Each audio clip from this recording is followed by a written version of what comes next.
Hola a todos, bienvenidos a un nuevo episodio de PLF. ¿Cómo estás, Gastón?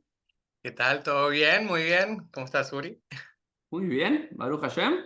Y tenemos hoy en este episodio al Rabbi Cantor, Rabino Hassan Gastón Bogomolny. ¿De qué vamos a hablar y cuál es el título? Vamos a ponernos al final, ¿no? Hay como autores que escriben los libros y dicen que el título es lo último que aparece, y hay otros que tienen un título desde el principio. Me parece que este episodio es más como esa segunda opción, donde el título viene al final. ¿Qué te parece, Gastón? Dale, seguro. Espera, porque estamos en vivo, hay que ponerse la equipa un segundito, ¿viste? Hay que No, estar bien, hay que y uno parecer viene, rabínicos. sí, claro, uno viene como del otro trabajo, entonces. Y después vamos a hablar de eso. Rabino con sin kipá, dos gorras diferentes, vamos a hablar.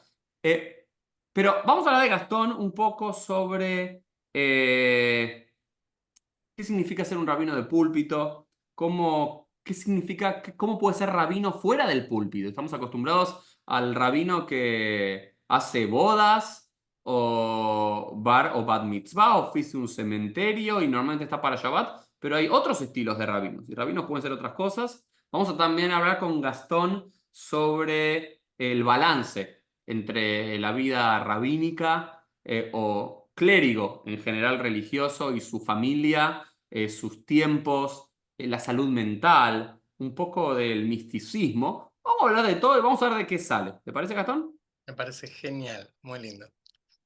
Entonces vamos a arrancar, como nos gusta hacer aquí en PLF, que cada uno pueda presentarse, entender de dónde viene tu Torah, tu formación, tu historia, para saber quién nos va a hablar del otro lado. Bueno, a ver, Gastón Bogomolny. Gastón Bogomolny nace en Buenos Aires, en el barrio La Paternal, en la Argentina, en el año 77. En un seno de una familia, digamos, secular, con abuelos que supuestamente eran súper religiosos, como todos teníamos abuelos rabinos, ¿no? Por un lado, por el otro lado, muy izquierdista, con un apellido que ya me denota de alguna forma a todos. Sin embargo, yo soy como el único como que siguió. Bogomolny significa la persona que le reza a Dios. Boga significa, significa Dios en eslavo, en ruso, ucraniano, ¿sí? Y de hecho, más adelante en mi vida encontré, había un famoso cantor muy famoso, Samuel Bogomolny o Shmuel Bogomolny, era el chief Hassan de Odessa. Eh, Voy a los shules, a las escuelas elementales judías del network judío de Argentina, en el mismo barrio La Paternal. A la vez, ¿Qué y colegios? ¿Qué colegios yo había fui ahí? Al Tel Aviv Central de la calle Seguí, famoso, era Tel Aviv Vial, y Sigue, después Tel Aviv sigue Central. hasta hoy, sigue hasta hoy. Sí, ¿No? hasta hoy, no sé si cerró, no tengo, Ok, que daba la vuelta de mi casa. Sin embargo, mi mamá nos quería mandar a mis hermanos y a mí a la escuela pública por la mañana y a la tarde ir al shule.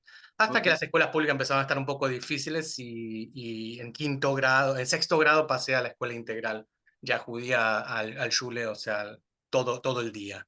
Eh, Luego de eso, de una familia que los fines de semana se iba a un country, y no un country de los judíos normales, sino del norte de Pilar, en Mapuche, donde realmente en mi casa no se encendían las velas de Shabbat, o sea, no era algo que estaba en mi mapa y en mi radar. Y por temas familiares, en mi casa, yo siendo el menor de tres hermanos, eh, yo me escapaba medio al ámbito sinagogal, digamos, era mi shule y al lado de la sinagoga, y entonces me escapaba medio por ahí, yo veía como era el menor de la clase, entonces veía como mis amigos ya se preparaban para los mitzvah, yo entraba al shule, pispeaba un poquito, miraba, escuchaba, y me metía en la clase y me dejaban meterme. En ese entonces los que enseñaban, hoy son rabinos del seminario, Gustavo Zuraki, Dani Dolinsky, eh, entre otros, Mario Stoffenmacher estaba en ese momento, después pasó un Daniel Levine, o sea, pasaron muchas personajes también por ahí, y realmente pues medio me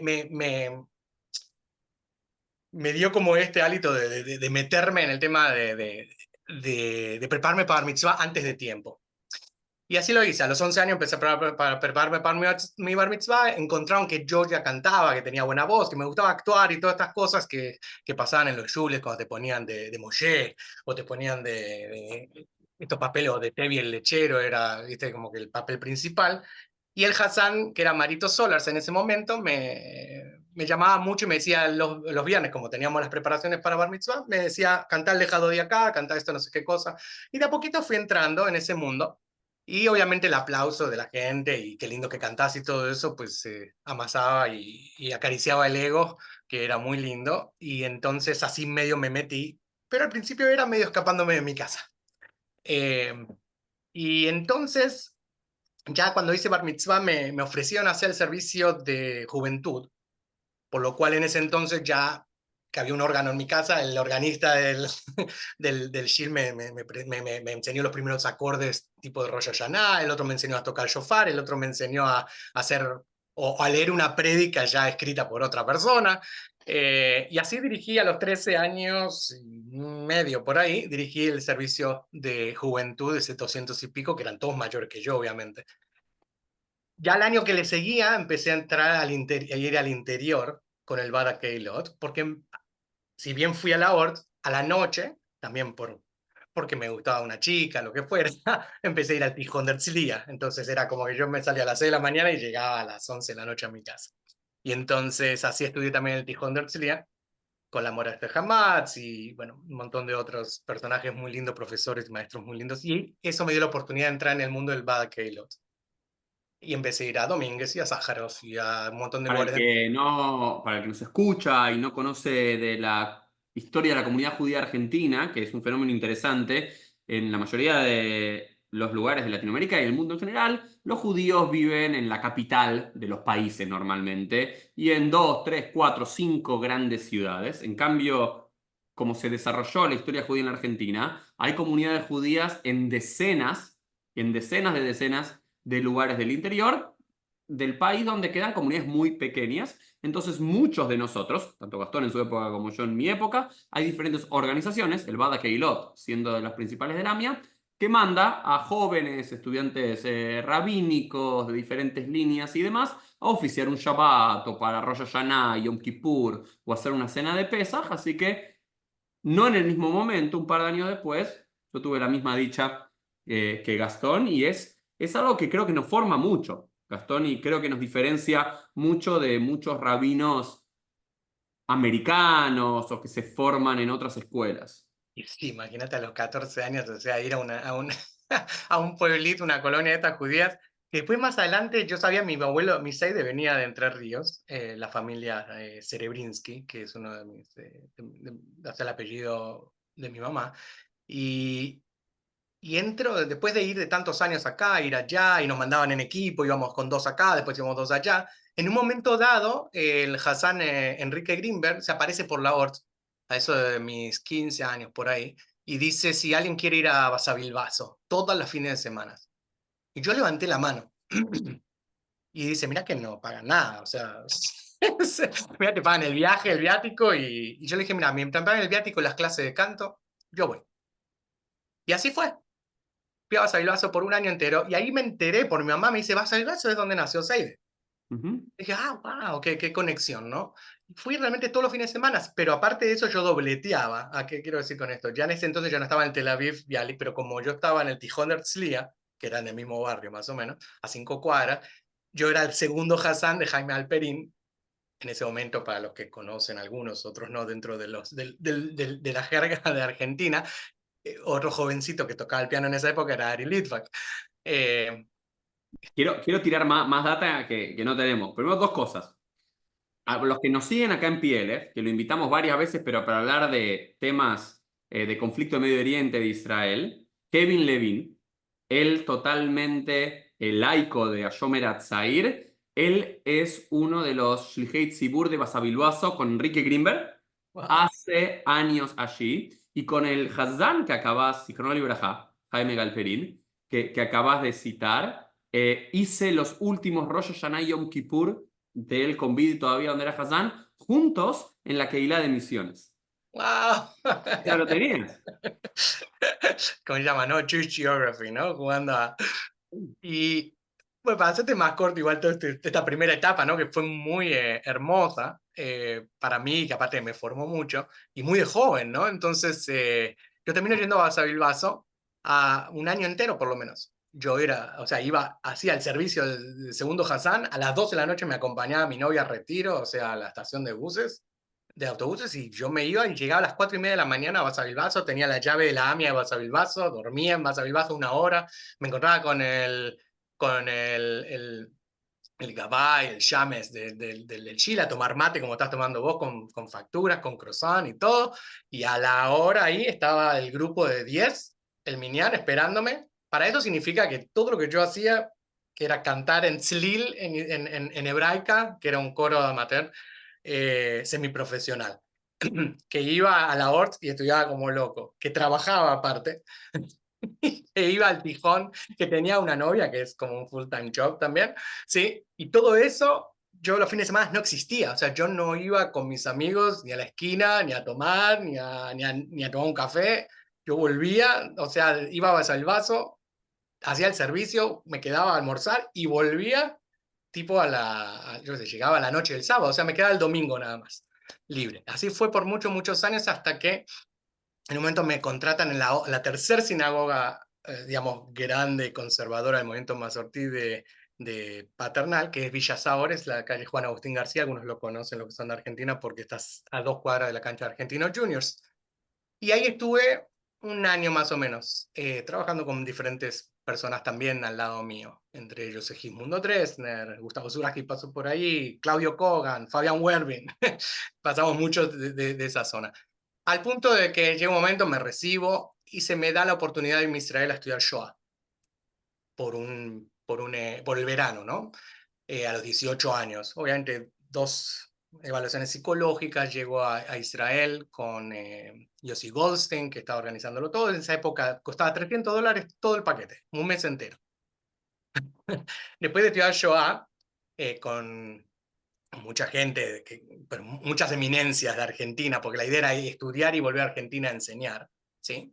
Eh, Viajé por Europa y allí conocí gente, conocí otros personajes y vuelvo a Argentina. En ese momento ya no estoy en la secundaria, ya hace años que me quería ir a Argentina, no estaba cómodo con lo que estaba pasando, ya Buenos Aires no me hacía sentir bien tampoco, y estaba buscando constantemente ver cómo podía irme de la Argentina, ya de los 15, 16 años, me acuerdo. Y recuerdo que en ese momento ya estaba trabajando, tenía 6 trabajos, 3 en comunidades judías que me debían plata, me acuerdo, y 3 que eran, entre ellos, remisero, hacía fiestas de boda, hice 600 fiestas en una compañía, ¿sí? De boda, de bar mitzvah, de sorpresa, de animaciones para chicos, o sea, las que te puedas imaginar, la pasamos muy, muy bien, hasta el momento que el rabino Manes Kogan, estando en República Dominicana, en un viaje de visita, pregunta si alguien quería ir a República Dominicana. Yo levanté las 10 manos que tenía, y en ese momento, como teníamos esta relación con Gustavo Zuraski, que es su cuñado, entonces en ese momento pudimos tener esta oportunidad de entablar una relación. Y Manes llega a República Dominicana y me recomienda. Me imagino que habló con Gustavo, le preguntó si este pibe realmente va bien o no. y me recomienda para ir a la comunidad de Sosúa, que es la comunidad del norte de República Dominicana. Y así llego a República Dominicana. Con Manes hicimos muchas cosas mientras él estaba en Santo Domingo, en la capital de República Dominicana, y en Sosúa, que era una colonia judía. Y yo muy acostumbrado te puedes imaginar, ¿no? Cómo la vida te va regalando, es como los video games, ¿no? Vas recolectando estas herramientas que te van ayudando, porque viniendo de Buenos Aires a Sosúa, que es un lugar de 1000 personas, comparado con 14 millones de personas, te puedes imaginar que hubiera sido un shock cultural. Pero el hecho de haber pasado por estas colonias chiquititas, Mm.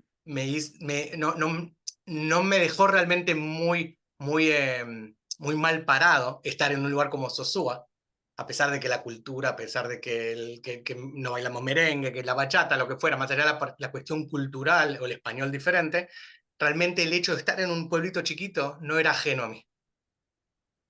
Y me encantó esa experiencia. Estuve un año y medio allá, Manes estaba en Santo Domingo, Manes se va a Estados Unidos, yo paso a estar en Santo Domingo otro año y medio más, medio de interina hasta que consiguieran un rabino en ese momento. Yo en ese momento, te puedes imaginar, 18 años, 19, 20, a los 21, estuve en República Dominicana, hicimos muchas cosas con Manes, hice muchas cosas solo en esa comunidad, hasta el día de hoy tengo mucho contacto con ellos. Y en ese momento me ofrecen 3 trabajos en diferentes lugares de Sudamérica, entre ellos en Chile, en Ecuador, en Colombia, de los cuales yo digo no, porque yo realmente lo que quiero es buscar una novia judía, lo cual en República Dominicana estaba difícil porque las niñas judías iban a estudiar a Estados Unidos. Y lo otro es que yo quería, en ese momento no había formalizado realmente o sea, mi academia universitaria. Yo me fui temprano cuando terminé la secundaria. Entonces, realmente voy al JTS, recuerdo perfectamente, me dijeron, sin un bachelor's degree, o sea, sin una licenciatura, no podés entrar a la escuela de Hazanut, y termino en Barcelona. O sea, que el que hace lo que más yo sé hacer es seguir trabajando, seguir aventurando, seguir paseando por todo el mundo, mientras voy aprendiendo con o sea, con la profesión y ¿cómo se llama? En el field, ¿no? Y trabajo en Barcelona, vivo en Barcelona 3 años. Trabajé en la comunidad TID, después abrí mi propia empresa de entretenimiento judío, eh, colaboré con una orquesta klezmer, que fue la primera orquesta klezmer de España de años. Y bueno, para hacer un cuento largo corto, llego a Omaha, Nebraska me caso en España, conozco a la mamá de mis hijos, me caso, en 4 meses de embarazo llegamos a Omaha, Nebraska. Para eso, entre esos años, yo había estado 3 años yendo como Hassan invitado a la sinagoga de Manes Cohen, del rabino Manes Cohen, que otra vez pasa por mi vida en Roanoke, Virginia, de los cuales también intenté irme a estudiar a la universidad allá con ellos, a hacerles que yo un part-time, o sea que traté un montón de cosas para quedarme en Estados Unidos y estudiar en la universidad. Eran las 2 cosas que yo quería hacer en ese momento. Entre eso también me ofrecen trabajo en México.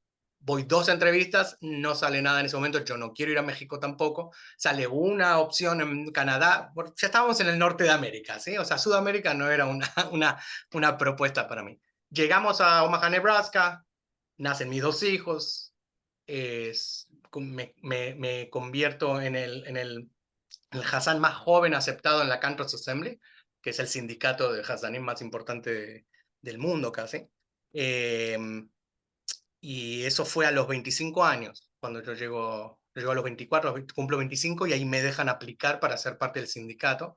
Me hacen un examen arduo de 10 horas para demostrar que tenía el conocimiento, que era casi el examen final de 5.º año de la Escuela de Hassanim de New York. Eh, y bueno, también crezco en el tema de la Campus Assembly, llego a pasar a ser parte del Executive Director, que todo lo otro, y el link también entre lo latinoamericano y Estados Unidos. Vivo 6 años y medio allá, estudio en la universidad, ahí sí como que hice con mis hijos encima y con trabajo encima, fui a la universidad a resolver mi licenciatura, hice muchas materias libres, como se llama, que se llama CLEP, y me recibo con una licenciatura en canto y en pedagogía vocal, es Ujú. una licenciatura de música, y al rato me aplico para hacer una maestría a distancia con la Universidad de Sheffield para hacer una maestría en etnomusicología, de lo cual saco una tesis que está relacionada con un trabajo pionero, que es que está relacionado con la experiencia musical y la forma de ejecutar la música en las comunidades conservadoras de Argentina a partir de que Marshall Mayer llega al país. Estuve en Argentina, hice 70 entrevistas, un trabajo, no había nada escrito, entonces era todo era muy pionero, y termino escribiendo una tesis. Por eso fue mi tesis de la maestría. En Boston mismo yo termino con un divorcio muy fuerte, muy difícil. Me operan de las cuerdas vocales en el mismo año en que me separo y empiezo mi divorcio, y me quedo un mes y medio sin poder cantar ni hablar. En donde realmente comienza para mí un spiritual journey muy grande. Ahí realmente donde yo digo que ahí empieza realmente mi camino espiritual fuerte. Cambios radicales de paradigmas, pensamientos, teologías, muchas cosas. Ese divorcio fue tan difícil, tan difícil incluso de manejarlo, tan difícil en mi familia, tan difícil para mis hijos.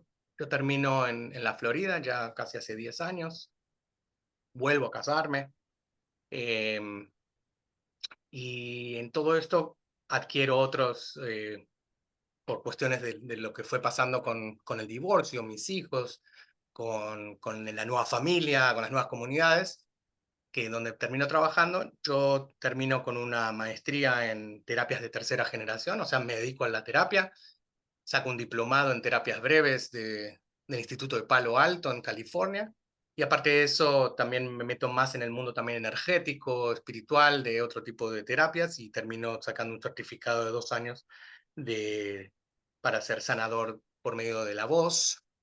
Eh, y pues eso es un poco mi Torah, pero no, Wow. no llega ahí, porque en el momento que yo llego a Florida, por años venía buscando ser rabino.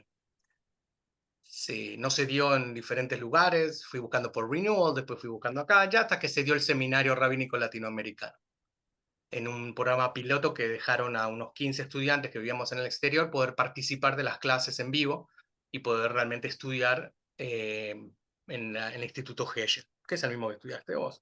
Y entonces estudio 4 años ahí, mientras estudio y empiezo la escuela rabínica, también me ofrecen ser moré de Nusach y de Teamea Mikra de el, la escuela de Hazanut del seminario Bet Asaf.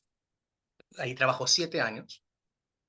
Eh, y la escuela rabínica, pues después de 4 años de estudiar en el seminario, yo transfiero, busco academias rabínicas que me dejan convalidar y homologar los títulos, o sea, homologar todas mis materias y todo, y cualquier cosita que faltara, pues seguir completando, y termino transfiriendo todo a una academia rabínica en New York, a Das Woskowitz, donde después también de unos ensayos y después unos exámenes, etcétera, pues termino recibiendo las mijas con ellos.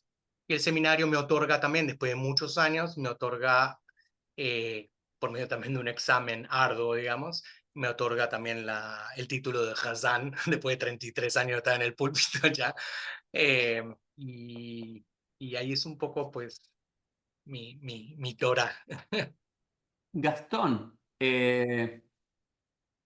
normalmente hacemos acá en PLF una presentación muy breve, de 2 o 3 minutos. Esto se nos llevó un tercio del programa, 20 minutos, pero me interesó escucharte, especialmente por todas las idas y venidas, la frontalidad, como lo contás, las experiencias, y me parece que es una torá de vida, ¿no? Vos hablaste muchas de las academias, de los lugares y demás, pero vos dijiste esta dualidad, ¿no? Te dieron el título rabínico o de Hazán o algo después de años de ya hacerlo en la praxis, ¿no?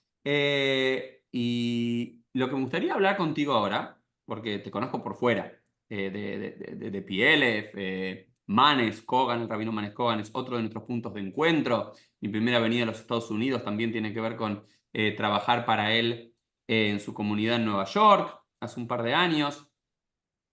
Eh, Vivimos cerca, vivimos literalmente, estamos acá virtual, pero podremos hacerlo en cada una de nuestras casas.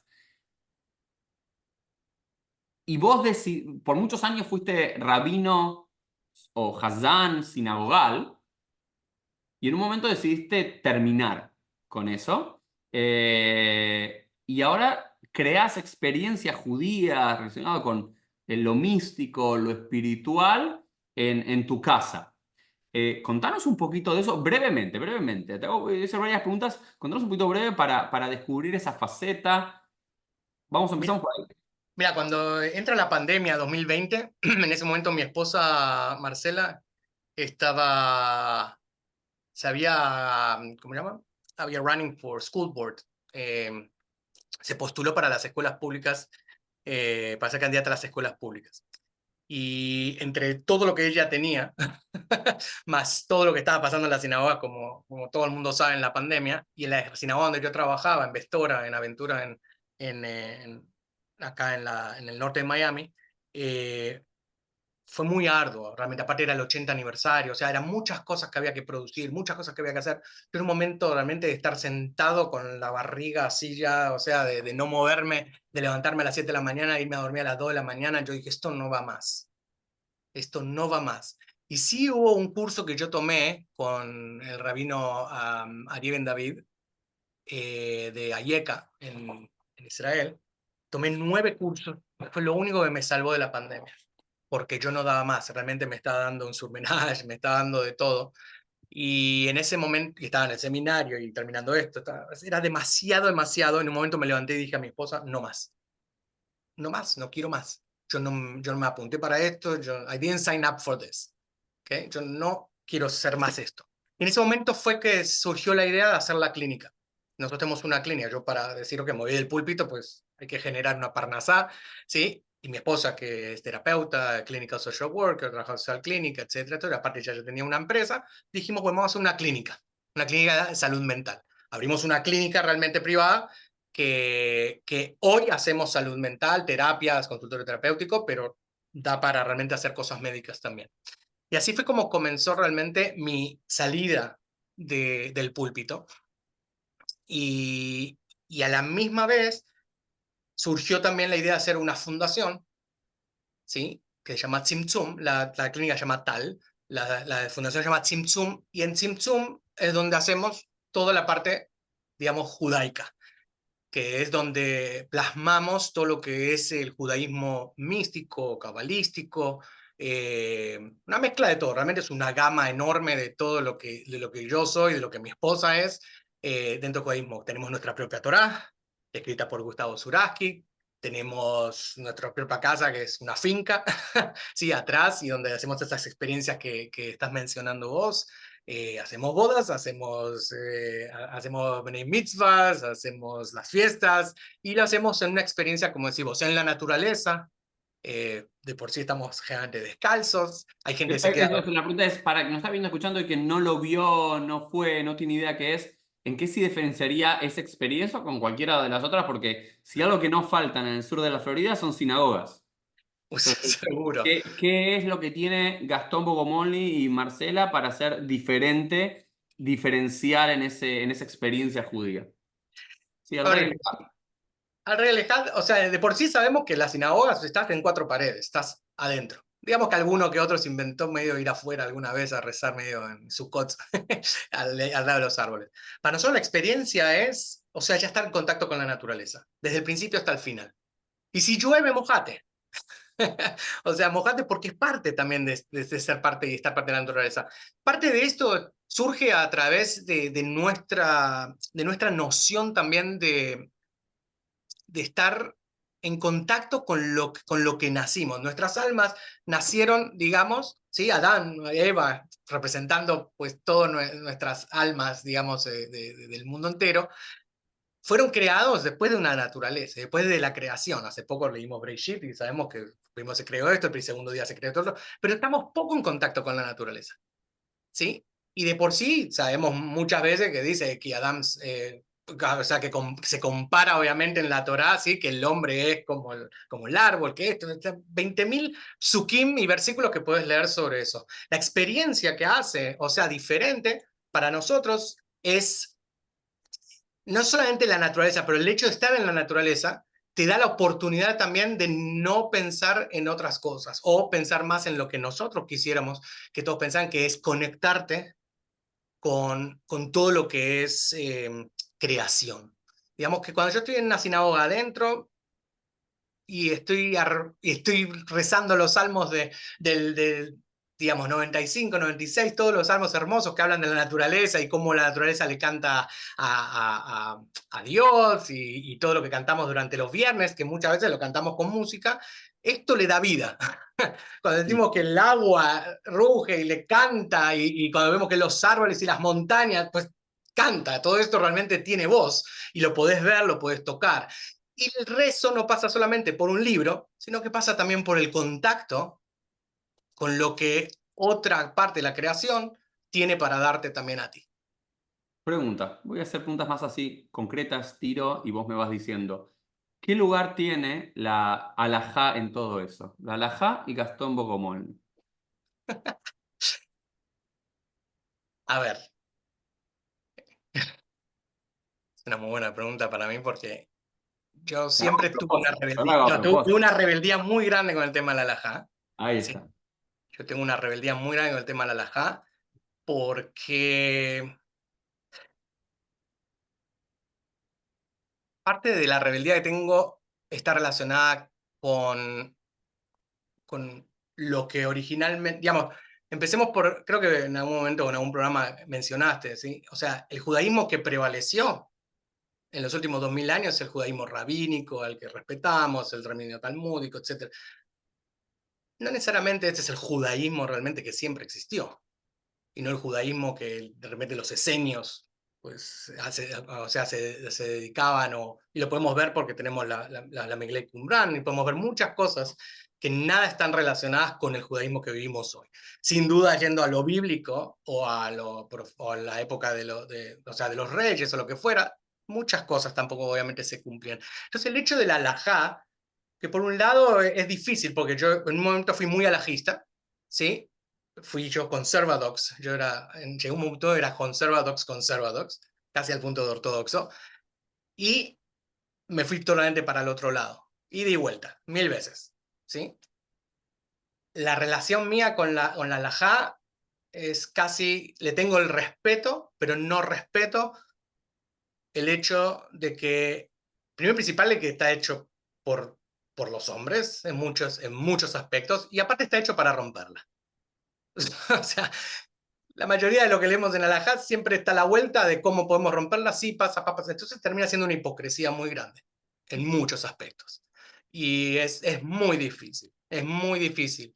Cuando intenté por primera vez salir del mundo alágico, cuando fue mi primera, casi una primera rebeldía fuerte, me costó mucho. Me costó mucho no sentirme culpable.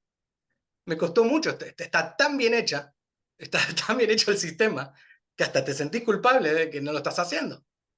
Entonces, poder salir de no sentirme culpable, esa culpabilidad que que todo el mundo conoce en el judaísmo, ¿no? The Jewish guilt, fue muy, muy difícil.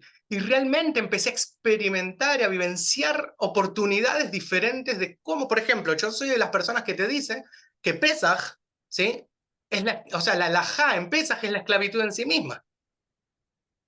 O sea, ¿en qué momento? Cuando yo veo, acordate que no es que yo soy un individuo normal, común y corriente, yo he vivido en comunidades de diferentes partes del mundo, donde puedo ver que cuando llega Pesaj, la atención, ahí sí que para salud mental sí que tenemos muchísimo para dar terapias. O sea, el hecho de empezar un mes antes con toda la barrera, yo entiendo toda esa parte, pero yo necesité salirme del alajá o elevar la halajá al punto de poder entenderlo de forma espiritual. ¿Qué es esto para mí espiritualmente? ¿Qué está haciendo esto mi alma? ¿En qué momento yo, dentro de ese árbol de la vida cabalística, o sea, yo puedo combinar o balancear mi biná, mi raciocinio, con la jojma, ¿sí? O sea, con algo que es más el instinto, con lo que más me conecto, con lo que... O sea, ¿en qué momento yo puedo centralizar eso?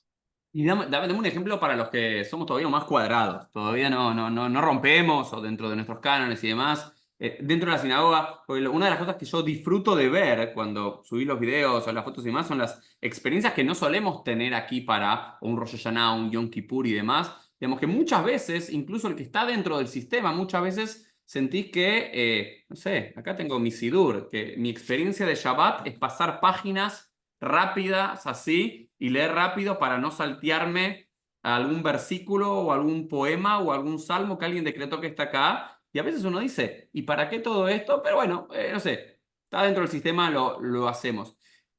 Contame un poco un ejemplo, no sé, si querés decir algo de Pesaj o de Rosh Hashanah o de Yom Kippur que saliéndose de esa normativa nos permite tener una experiencia espiritual quizás más auténtica que quizás muchos no podemos llegar por estar todavía dentro de ese sistema. Bien, empecemos diciendo que seguir el Sidur y el Mahzor, página por página, la saltees, vayas rápido, ¿no? Es la forma más fácil o sea, de seguir un servicio. No hay que pensar mucho. Vas a Mm. seguir, tenés la musiquita, decís algo, haces una cabana, ¿no? Pero se hizo un orden tranquilo. a mí me costó muchísimo poder llegar a un momento del Mahzor o seguir ese orden y dentro de ese orden ver cuáles de estas plegarias, de estos rezos todavía teológicamente resuenan en mí, ¿sí? Pero te voy a dar un ejemplo específico porque me pediste. Amelech, Rosh Hashanah, ¿sí? Llegamos la primera a la preparación, o sea, de todos los versículos de los salmos, cantamos, tan bonito. Cantámelo para llegar.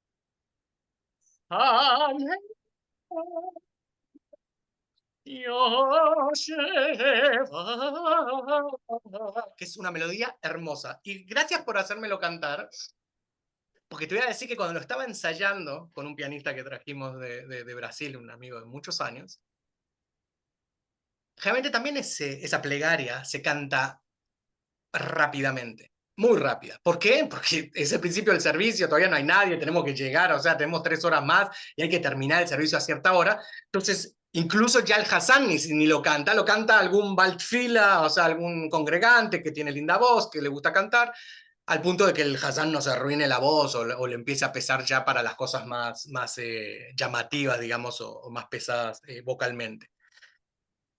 Entonces yo dije, pero la Melech es el esencial. No estamos hablando todo el tiempo que Dios es rey, que la teología nos dice que incluso cambiamos durante los 10 días entre Rosh Hashanah y Yom Kippur, que ya no es Ael Akadosh, es Amelech Akadosh. Toda la idea de este reinado, de este kingdom de Dios como rey, de que te va a enjuiciar. Bueno, yo dije, ¿sabes qué? Primero lo voy a cantar muy lento, pero no lo voy a cantar primero. Primero vamos en la experiencia de Tzimtzum, o sea, de nuestra, del rabino Gastón con la Rebbetzin moderna Marcela. Nosotros teníamos una pizarra atrás. En la experiencia lo hicimos adentro de una carpa, con la naturaleza, y empecé a explicarles una meditación de Abulafia. ¿Sí? Abulafia era un cabalista del medioevo que explicaba que a Melech, realmente ser rey, no significa esa mirada hacia Dios que te está castigando con un látigo, sino que todos tenemos la virtud y tenemos el derecho incluso de ser reyes de nuestras propias vidas. Y para ser rey, lo que explica Bulafia es que tenés que conectar ese Melech. Melech es Moach, Lev y Kaved, ¿sí? Que son lo que llaman en la Kabbalah los 3 cerebros. ¿Sí? Explica el traducí. Entonces, Moach es el cerebro, o sea, el cerebro que conocemos como cerebro. El Lev, que es el corazón, al cual los sabios y los cabalistas lo toman como un pensamiento también, no como un sentimiento, es el pensamiento emocional, el pensamiento mental. Y Kaved es el hígado, donde está el pensamiento, digamos, más instinto, donde, bueno, ya sabemos lo que el hígado hace, ¿no? De por sí es donde después Freud, más adelante, utilizando la Kabbalah, habla del ego, ¿sí? De los 3, del yo real, etc. Entonces yo digo, bueno, realmente, ¿qué es la conexión con Amelech? ¿Cuál es la conexión con esto del rey? ¿Cómo yo enseño y me conecto? Primero, la gente ya no se conecta con un rey de barba larga, ¿sí? Esa teología. Entonces, digo, ¿cómo hacemos para que conectemos con esta plegaria y con la idea y la teología general de Rosh Hashanah?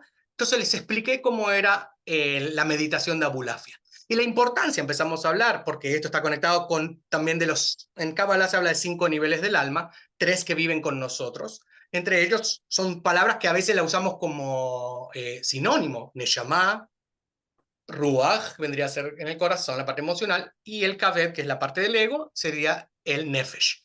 Entonces, ¿cómo conectamos de alguna forma estas 3 partes del alma que tienen diferentes funcionalidades dentro de la vida espiritual de un ser humano? Y cómo convertimos nosotros, cómo nos convertimos en reyes, ¿sí? De aspectos o áreas en nuestra vida que todavía no están resueltas. Entonces, cada uno de ellos entonces, esto fue parte de mi servicio, digamos, ¿no? En el cual yo les explico una meditación, les explico un poco de Kabbalah, les explico un poco de espiritualidad. Ellos comparten lo que van entendiendo, comparten las áreas de la vida en la cual ellos no se sienten todavía que están mastering, digamos, que se sienten que son reyes, y entonces lo fuimos trabajando. Cuando ya terminó esa meditación que duró, todo esto te estoy hablando, pudo haber durado 45 minutos tranquilamente. Porque para nosotros dentro de la experiencia, como decís vos, no estábamos con el reloj. empezamos más tarde, nos sentíamos que cuando ya estábamos conectados terminábamos realmente, y fuimos siguiendo realmente un orden igual, ¿sí? Hubo lectura de Torá, hubo todo lo que se necesitaba, cosas que las que yo ya no creo, pues las quité también, pero estas plegarias fijas que son teológicamente, o sea, parte de la función de lo que estamos haciendo Rosh Hashanah Yom Kippur, les dimos vida, porque después de eso, yo canté la Melech, o sea, 10 minutos me tomó cantar la Melech. Y la gente cuando yo terminé, lloraba, pero no lloraba por mi voz. Lloraba porque yo también estaba conectado, porque cada uno de ellos hizo la meditación como la vimos explicando, en el área de su vida donde está débil todavía, donde... Entonces, estos momentos de diferentes plegarias, Amelech fue una de ellas, cuando hablábamos de Yom Hadin, hablamos del juicio, fueron procesos terapéuticos muy importantes que se dieron como un retiro espiritual de alguna forma. Entonces combinó la música con la tfilá, con el rezo, con lo tradicional, con la lectura de la Torá, ¿sí? O sea, con momentos de meditación, de respiración. Te puedo dar 20.000 ejemplos, pero eso hace muy diferente, o sea, a una experiencia normal, frontal, o sea, de Rosh Hashanah Yom Kippur en una ¿Estás sinagoga. contento con esta decisión de haber salido del mundo sinagogal tradicional tantos años? Estoy No sé si la pregunta es, sí, estoy contento, me siento real, me siento, ¿sabes qué? Me ofrecieron trabajo de mucha plata para este año, para hacer Rosh Hashanah Yom Kippur, ¿sí? Parece como, viste, la chica cuando no te quiere, no te da ni la hora y se hace rogar. Parece que cuanto más te haces rogar o no querés como meterte en el mundo de vuelta, entonces más plata te ofrecen. Como el Yetzer Ra, que Es viene como ese el Jets, Ra. exactamente. Y en un momento digo, y yo digo, wow, con esto termino de pagar college de mis dos hijos, o sea, ya, ¿viste? O sea, y yo la miro a Marcela y le digo, no, no, este año no. Este año es el principio, porque es la primera vez que realmente lo terminamos haciendo. El año pasado estuvimos ayudando a una sinagoga en West Palm Beach, eh, que la ayudamos a aumentar su membresía, a atraer muchos jóvenes, o sea, fue una experiencia muy linda. Intentamos hacer algunas cositas, pero estábamos adentro igual de una sinagoga. Y este fue el primer año que dijimos, no, no, es no, y lo hacemos por primera vez, lo hacemos nosotros. Y te juro que cuando terminé, Uri, o sea, me sentía tan realizado, tan coherente con lo que estaba haciendo. O sea, Quiero llevarte, y con eso que me estás contando, quiero llevarte a otro lado, que decís, vamos a hablar un poco del mundo rabínico, de si los rabinos necesitamos terapia, porque muchas veces servimos como terapeutas de otros, cómo está nuestra salud mental, así como abuelo de pájaro, y si podemos ser auténticos dentro de un marco sinagogal, con comisión directiva, o no terminamos de ser nuestro verdadero yo por estas imposiciones externas. ¿Cómo lo ves, Gastón? ya desde chiquitos aprendemos, o sea, a diseñar caretas, ¿sí? Rostros, caretas, como quieras llamarlo. Y el rabino, el de Hazán, el de cualquier oficio, no deja de ser uno de ellos. Yo me acuerdo, muchos colegas me decían, no, acá yo me tengo que poner así, tengo esta postura, tengo que hablar así, no sé qué cosa, y no puedo decir ciertas cosas. Y yo digo, wow, o sea, no entiendo por qué no podemos ser naturales, no podemos ser vulnerables, ¿sí? No que no podemos, sino que nos enseñaron en ciertas escuelas a no hacerlo. Yo me di cuenta cuando empecé a hacer muchas prédicas que cuando primero dejé de leer y empecé a ser vulnerable, a hablar de mi vida, a ser vulnerable, y la gente conectaba más. Es cierto, y ¿sabes qué, Uri? No hay nada más impactante y no hay nada más importante para el ser humano hoy día, y siempre lo fue, de ser íntegro y coherente. Cuando decimos que los tefilín, que es porque acá que la cabeza piensa, que con la acción lo hacemos, que es lo que dice la palabra, BS, o sea, en muchas cosas. O sea, nos estamos mintiendo a nosotros mismos constantemente. Yo lo pude ver en mí mismo, lo pude ver en mis colegas cuando decís, y al otro le pones la otra cara, y al que te va, el Big Mager que te va a dar dinero, entonces le pones otra cara, y a este va a salvar mitzvah, pero a este no. Yo me acuerdo cuando llegué a este país, dije, ¿a qué va el mitzvah voy? ¿A cuál no? Porque me quedo sin fin de semanas. Y la respuesta fue, pues es obvio, a lo que ponen maguita, vas, al que es más importante va, y yo digo, es una... O sea, entiendo por dónde va, pero me parecía horrendo. Al punto de cuando llegué con otro colega rabino y él me dijo, yo no voy a ninguna. O sea, a todos les digo no por igual. Y si es que es del lado de mi señora que tiene algún amigo, ahí voy. Pero yo a todos les digo que no, que gracias y no sé qué. Entonces yo creo que estamos todo el tiempo poniendo esta careta. Ya de por sí porque nos perdimos a nosotros mismos, quiénes somos, y porque siento muchas veces, y no puedo hablar de todo, no puedo estereotipar, no puedo generalizar, pero conociendo mucho el mundo del rabinato y de la Hazanut y de los Hazanim, hay muy poco trabajo espiritual que hacemos. Entonces vos me decís terapia, sí, terapia sin duda deberíamos ir todas las semanas a terapia, todos. O sea, todos los rabinos, todos los Hazanim, los directores ejecutivos y los presidentes de la sinagoga deberían ir a terapia todos los fines de semana. Y lo otro, sin duda, es el poco trabajo espiritual que hay. ¿Cómo empecé a entender yo el tema del trabajo espiritual? Porque me daba cuenta cómo yo no podía hacer nada en Rosh Hashanah cuando estaba con el coro dirigiendo acá, con las páginas acá, el chiquitito que tenía que cantar acá, el rabino a ver si me anunciaba la página que era, el congregante no sé qué, los otros que... O sea, es imposible que te conectes y hagas el trabajo espiritual que vinimos a hacer, ¿sí? Dentro de cada una de los Hagim y cada una de las fiestas. Yo lo que hacía dobleteaba también. Yo terminaba Rosh Hashanah, me iba a hacer un Rosh Hashanah cabalístico después de la sinagoga donde yo oficiaba. Y quedaba hasta las 2 3 de la mañana, quedaba así de despierto, dormía 2 horas, llegaba a la sinagoga, pero hacía todavía una hora previa a eso, yo hacía todo un trabajo espiritual. Entonces ya no me sentía tan mal y frustrado cuando estaba en el púlpito haciendo, o sea, de director de orquesta de todo. Entonces, ese trabajo no, yo creo que los rabinos, o sea, los clérigos, no se lo dan, no se lo dan, no todos. La mayoría yo diría que no se dan ese espacio para crecer espiritualmente.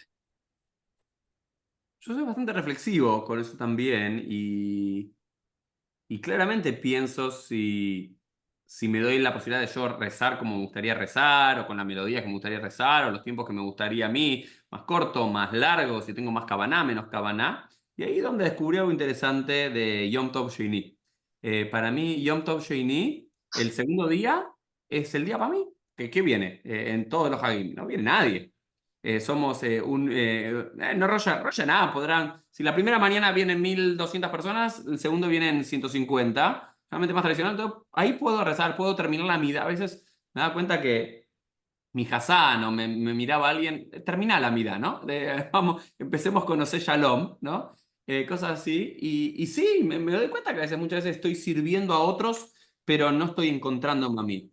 Y también, es una de las cosas que quería charlar contigo y preguntarte es, muchas veces nosotros como rabinos damos consejos, sin ser terapeutas muchos de nosotros, pero con experiencia de vida, siendo inteligentes de calle, más allá de lecturas, con historias y demás, también damos consejos, ayudamos a otros, levantamos el espíritu de los componentes que nos necesitan.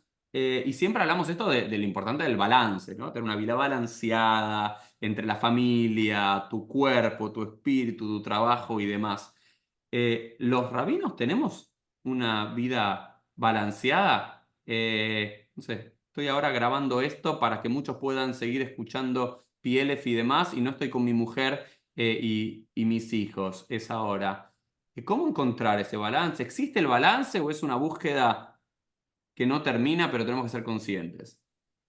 Yo creo que el balance existe, o sea, lo encontremos o no. Existir el balance existe. Y todo en la... O sea que, viste, siempre se dice que el judaísmo se llama Am Segulá, ¿no? Que lo traducen como el pueblo elegido, digamos. Sin embargo, Am Segulá, los cabalistas dicen que viene la palabra Segol, no de Segulá, sino de Segol en el sentido de incluso los tres puntitos de la vocal Mm. Segol, que es la pronunciación E, porque en la Kabbalah se habla de tres columnas, justamente. Entonces hablamos de, ¿sí? Mucho, por ejemplo, en la disciplina de espiritualidades más budistas, hinduistas, se habla del chakra, que es bastante central. En el judaísmo hay tres columnas, está la central, la derecha y la izquierda, lo cual te balancea constantemente, habla de este balance, de cómo llegar a esa columna central, pero por medio también de la, del balance entre la derecha y la izquierda. Entonces el balance existe. ¿Cómo encontrar ese balance es otra cosa? Y yo te digo que primero, no sé si sabes esto, Uri, pero en el 2011 un colega nuestro, Hassan, se suicidó en New Jersey. Yo lo conocí en Chicago. Eh, y nos impactó a todos, obviamente, ¿sí? Y esto no es la primera vez que pasa en el mundo o sea, de los clérigos, ministros, pastores, rabinos, hasanim, etcétera. Entonces llamaron o sea, la convención anual internacional, llamaron a un psiquiatra, que era justo esposo de una Hazanit, y, y él había hecho un doctorado donde, en pocas palabras, decía que la profesión de más alto riesgo y de nivel de suicidios, digamos que la tercer profesión era la de los clérigos, de más altos suicidios había. Primero por este desbalance, dos porque te convertís en una especie de confesionario, ¿sí? O sea, vos guardás muchas cosas que no puedes después compartirlas, incluso a veces con tu terapeuta no podrías compartirlo con tu familia, ni tu esposa, ni con tus mayores confidentes. Te lo tenés que guardar bastante. Vos tus problemas no necesariamente se los contás a tus congregantes, ¿sí? O sea que no es recíproco. Entonces y a veces tampoco puedes contarle tanto a tu esposa o a tu esposo, porque también se desbalancea, o sea, toda la familia y terminas hablando de trabajo constantemente en la casa. Tu tiempo de trabajo como clérigo es el tiempo de ocio de tus congregantes. ¿Sí? O sea, tus reuniones generalmente que son cuando ellos ya terminaron de trabajar y las reuniones de la noche terminan siendo cuando es tu hora de cena con tu familia.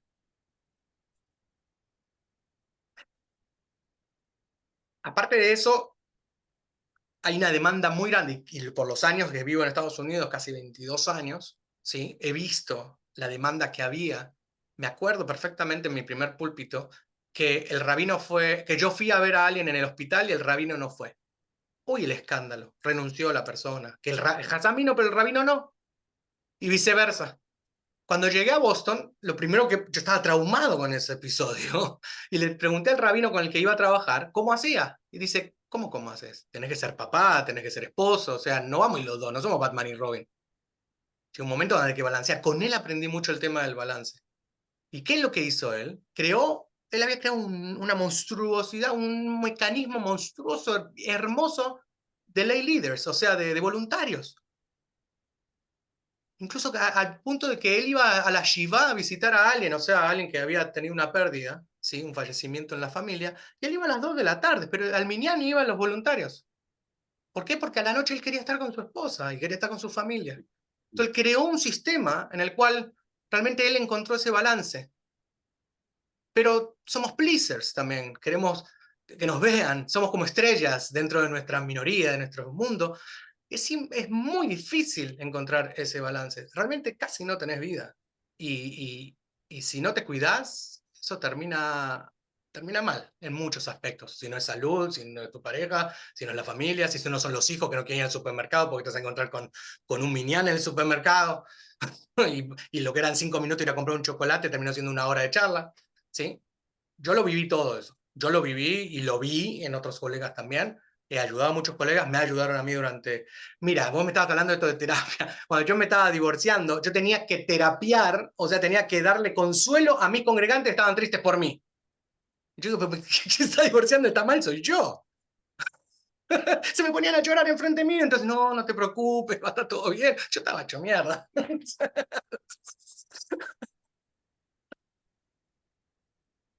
¿Y cuáles crees que son ahora? Estamos empezando a cerrar, claramente como en todos los episodios de Pieles podríamos seguir tiempo, pero lo tratamos de tener una hora, charlar una hora para abrir ventanas, abrir temas. Abrimos el tema del ser rabino fuera del ámbito sinagogal, de la salud mental, del cuidado propio de los rabinos y los desafíos y demás. La parte espiritual. ¿Cuáles crees que son los grandes desafíos, ¿no? Te tiro dos para el judaísmo y los rabinos, por otro lado, los clérigos, los clérigos, rabinos, hazanim, eh, para en los próximos 10, 15, 20 años, para ser auténticos, ¿no? Porque creo que mucho de tu Torá tiene que ver con encontrar esa autenticidad, ¿no? Encontrar, sacarse las caretas, tanto del judaísmo como de los rabinos. ¿Cuál sería? parte de esa Torá para compartir de Gastón en ese sentido? ¿Qué es lo que todavía no ves en los rabinos o no ves en las comunidades que te gustaría ver un poco más? Yo creo que, creo que lo hablaste esto con el rabino Ariel Ederi, con a quien conocí en Barcelona, sobre el tema de qué es tradición, ¿no? Para los que no han escuchado ese capítulo de Pieles, deberían ir a Yo no escucharlo. sabía, Gastón, que escuchabas mucho Pieles. No lo escuchaba tanto, pero el otro día me puse a escuchar y cuando vi a Ariel Ederi, pues Ah, ok. ya que tuvimos algunas experiencias allá en Barcelona. Y me interesó mucho porque Ariel siempre me interesó su filosofía y su teología, pero entonces quería escuchar un poco. Yo no sé si hay una respuesta específica. Lo que sí puedo decirte es que creo que uno de los problemas más grandes o challenges, o sea, desafíos más grandes están en las escuelas rabínicas, no en los rabinos. Yo creo que ahí es donde está uno de los desafíos más grandes. Pensá lo siguiente, yo trabajé con un rabino que había tenido un episodio cuando era chiquito con respecto a ahogarse en una piscina, ¿sí? Una pileta. No había actividad que se podía hacer que está relacionada con agua y que el otro no friqueara, o sea, que le agarrara, o sea, pánico. Y siempre boicoteaba todo lo que tenía que ver con agua. Ya sea ir al río, kayak, no sé, cualquier cosa aventurera, incluso agua normal, una piscinita, lo que sea.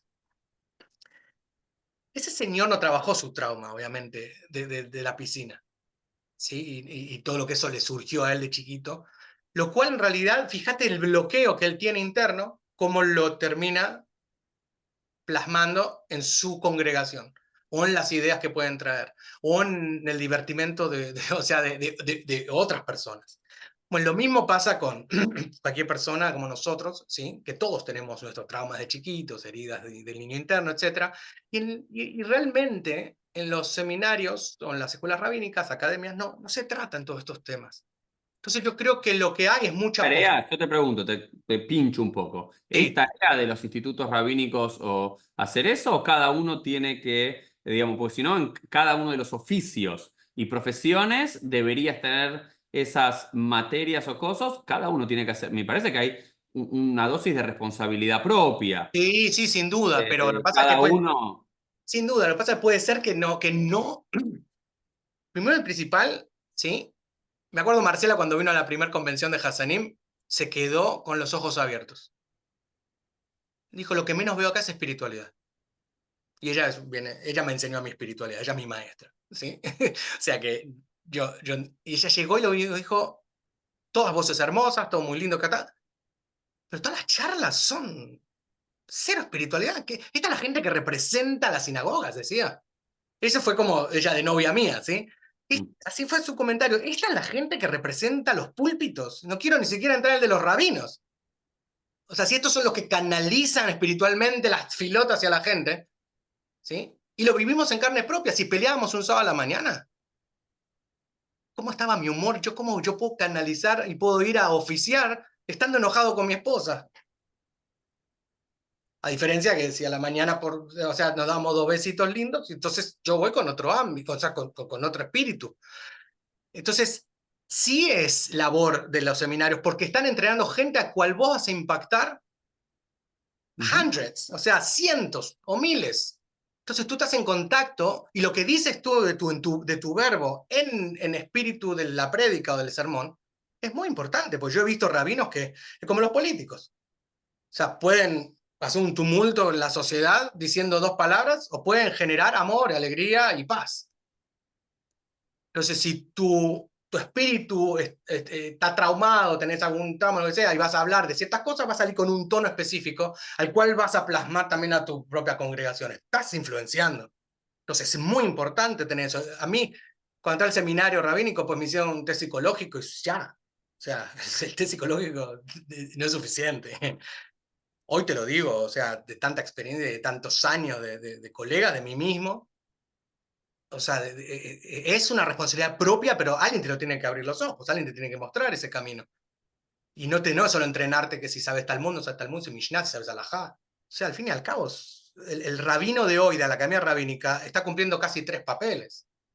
Tal Mashpia, y tenés el Caucopaña, tenés al cuentista, tenés al Din, tenés al juez, ¿sí? Tenés, o sea, son muchos papeles a la vez. Antes eran divididos en diferentes personajes, en los shtetls, en las villas, ¿no? En los diferentes towns. Entonces, y no todo el mundo está preparado para eso. Algunos son muy buenos para los libros y otros realmente, pero si vas a dedicarte a la gente y vas a dedicarte a dar discursos desde el púlpito, o vas a dar clases, o te vas a encontrar con alguien, ¿sí? Tenés que estar preparado y tenés que estar limpio y tenés que ser lo más... O sea, no podés lo que llaman, en terapia se llama transferring.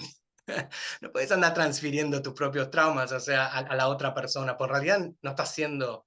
eh, Uno piensa en eso, ¿no? Por un lado, qué maravilloso que a los... y cuánto nos dio, ¿no? Cuánto nos impactó en nuestras vidas y nos ayudó a crecer y a ser, creo que, buenos profesionales. A los 14, 15, 16 años, estar liderando plegarias de Rosh Hashanah, Yom Kippur, Shabbat, cenas de pesas para 200, 300 personas.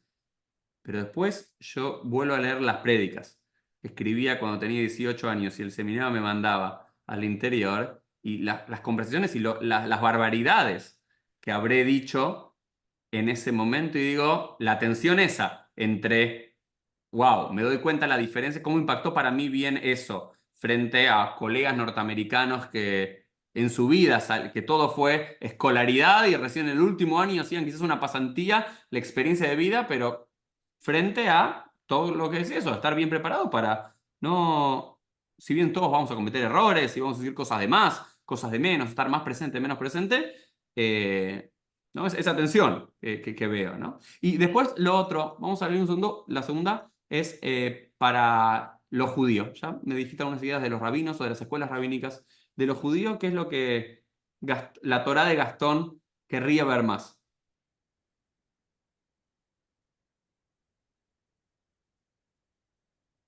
no sé si la palabra es naturalidad, no sé si existe esa palabra en español.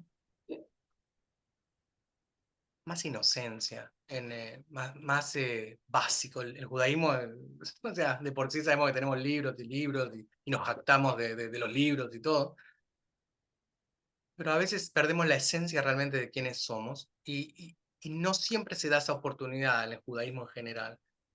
Y aparte, el juicio, el, o sea, el juicio que hay de entre un judío y otro es, es abismal, es abrumante,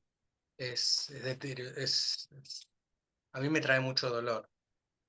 O sea, me trae mucho dolor y que siempre estamos mirando hacia abajo al otro, siempre estamos mirando hacia abajo y con la cabecita para abajo y mirando que el otro es menor, el otro es peor, el otro hace menos, el otro no es.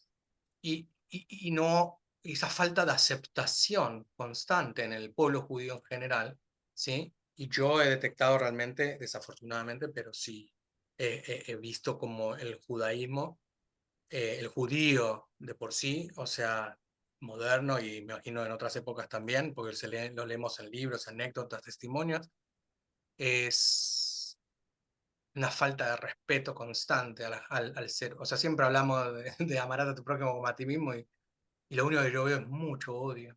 Y solamente que sea amor de alguna forma cuando nos atacan. Entonces, es como una lealtad que es un loop constante, ¿sí? Una lealtad al ser víctima, una lealtad a nosotros siempre nos odian, una lealtad... Y constantemente no nos damos cuenta cómo estamos, se va eternalizando, ¿no? Como estamos haciendo eterno realmente por esa lealtad y no cortamos de alguna forma, o sea, no podemos seguir hacia adelante. ¿Sí? Entonces sigue esa lealtad y aparece Ámsterdam, sigue esa lealtad y aparece Hamas, y sigue esa lealtad y aparece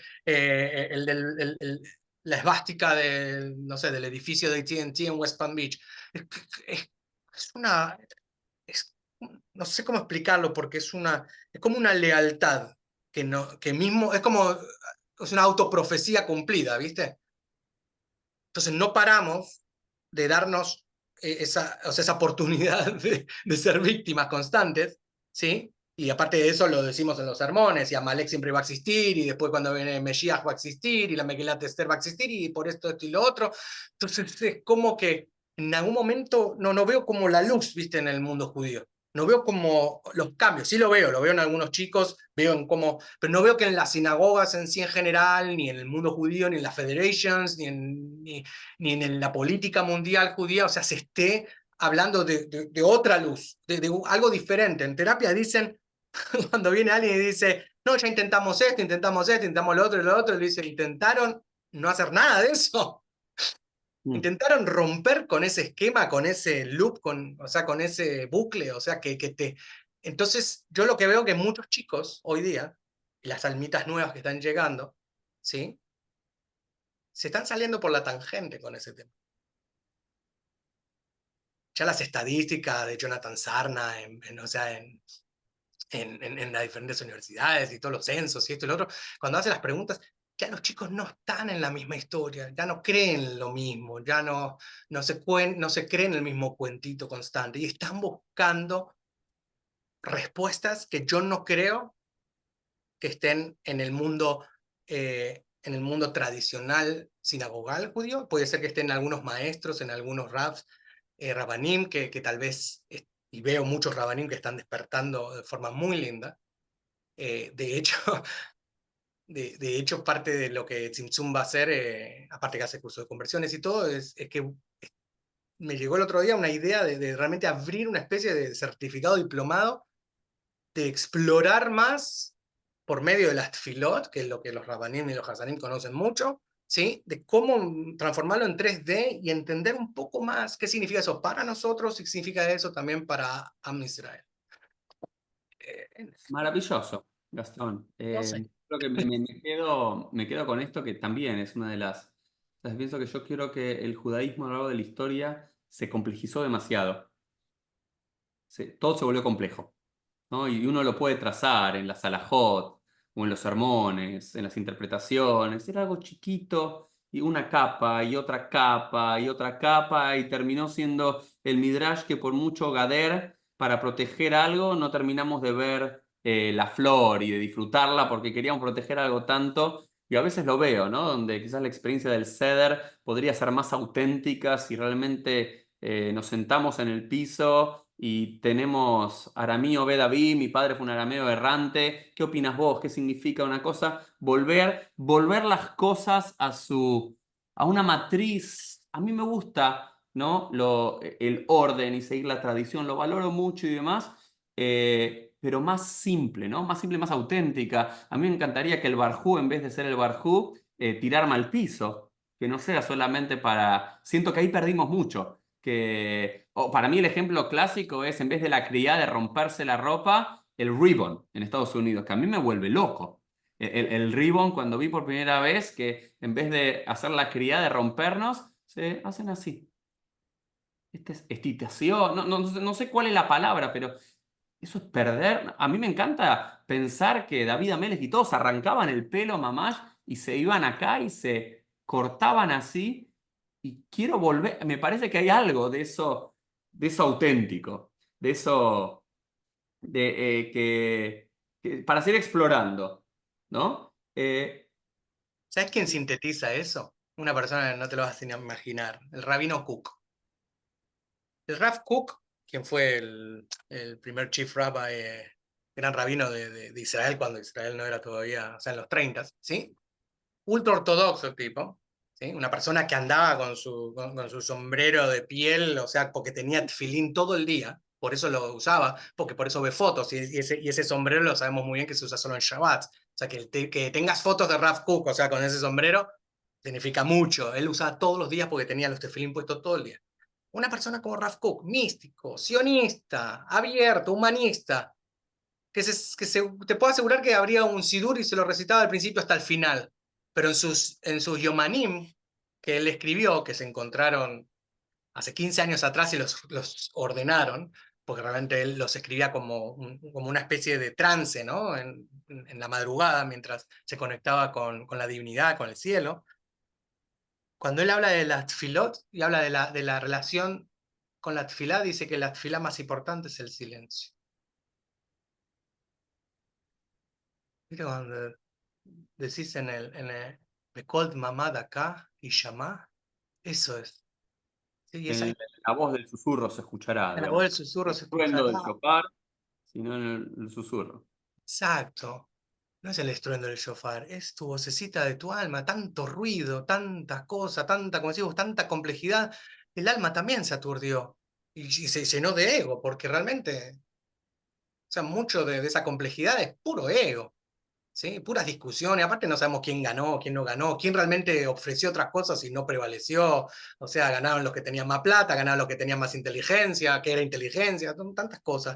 Entonces yo siempre me quedo con eso de que la fila más importante es el silencio. Y cuando no sabes qué hacer, a veces, solamente, o sea, la gente cuando me pregunta, pero es que no tengo respuesta, ¿por qué no me ayudás? No sé qué cosa, ya sea como rabino, como Hazán, terapeuta, lo que fuera, yo digo, vamos a hacer silencio, porque la respuesta está dentro tuyo. Tu alma tiene toda esa información. Entonces hablamos mucho del alma, pero realmente no le damos pelota. Lejá Dumiá Tevilá. Amén. Para ti el silencio es plegaria. Vamos a cerrar como cerramos con todos los pieles, si escuchaste alguno a la vez, con un ping-pong muy rápido, Gastón, muy rápido. A Ahí ver, vamos, vamos ahí. Y después hacemos silencio. Quedamos con unos segundos de silencio. Historia del Tanaj preferida de Gastón Bogomolny. Sansón, Hag, festividad. Lag Bauman, Momento de la historia judía que quisieras ir a ver cómo fue ahí en vivo y directo. cuando muere Moshe, ¿Algún personaje de la historia judía que te gustaría ser Gebruta y estudiar un ratito? Nachshon. ¿A una mitzvah en particular de las 613 que sea, esta es mi mitzvah? Sí, amar al prójimo como a ti mismo. Y para finalizar, ¿cuál es el mensaje del judaísmo no para los judíos, para el mundo? El mensaje del judaísmo para los no judíos. Mi mensaje, mi Torah de judaísmo es sencillez. Es buscar la sencillez. Y realmente es buscar el balance.